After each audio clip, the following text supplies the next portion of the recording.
Thank you very much, ladies and gentlemen. I believe in God. I believe in the supernatural God who created the heavens and the earth. I believe in a God who holds the heavens and the earth in existence.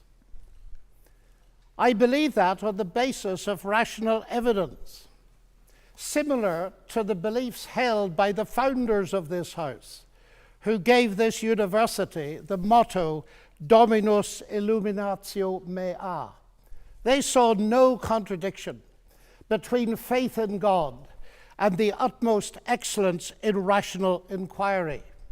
And if I dare mention my alma mater of Cambridge in this holy place, I would remind you that on the door of the Cavendish Laboratory in Cambridge are written the words, "Great are the works of the Lord, studied by all who delight in them."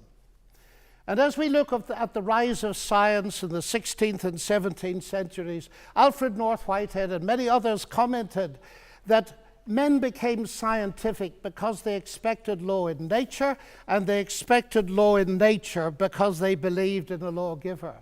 So, ladies and gentlemen, I'm not ashamed of being both a scientist and a Christian, because arguably Christianity gave me my subject. What I am amazed at is that serious thinkers today continue to ask us to choose between God and science. That's like asking people to choose between Henry Ford and engineering as an explanation of the motor car. When Newton discovered his law of gravity, he didn't say, "I've got a law, I don't need God." No, he wrote the Principia Mathematica, arguably the greatest work in the whole history of science, because he saw that God is not the same kind of explanation as a scientific explanation. God doesn't compete. Agency does not compete with mechanism and law. Why is there something rather than nothing? Alan Sandage, the brilliant cosmologist who became a Christian in his 50s, said God is the answer to that question. But people are now so desperate to show that the universe created itself from nothing, which seems to me to be an immediate oxymoron. If I say X created Y, I'm assuming the existence of X to explain the existence of Y. If I say X created X, I'm assuming the existence of X to explain the existence of X, which simply shows that nonsense remains nonsense even if high-powered scientists utter it. It reminds me a little bit of G.K. Chesterton, who said, "It is absurd to complain that it is unthinkable for an unthinkable God to make everything out of nothing, and then to pretend that it is more thinkable that nothing should turn itself into everything." The heavens declare the glory of God, says the ancient psalm.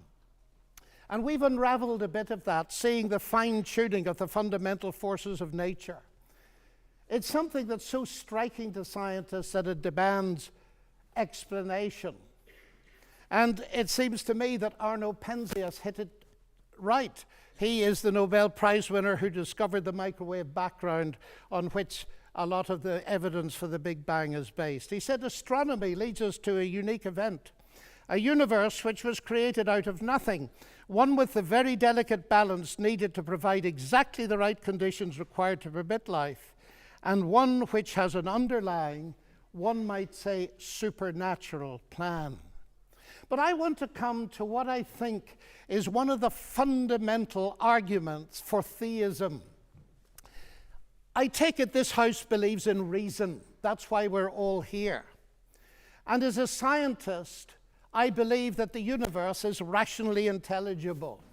That is something that has struck some of the geniuses of science as demanding an explanation. Einstein said the only incomprehensible thing about the universe is that it's comprehensible.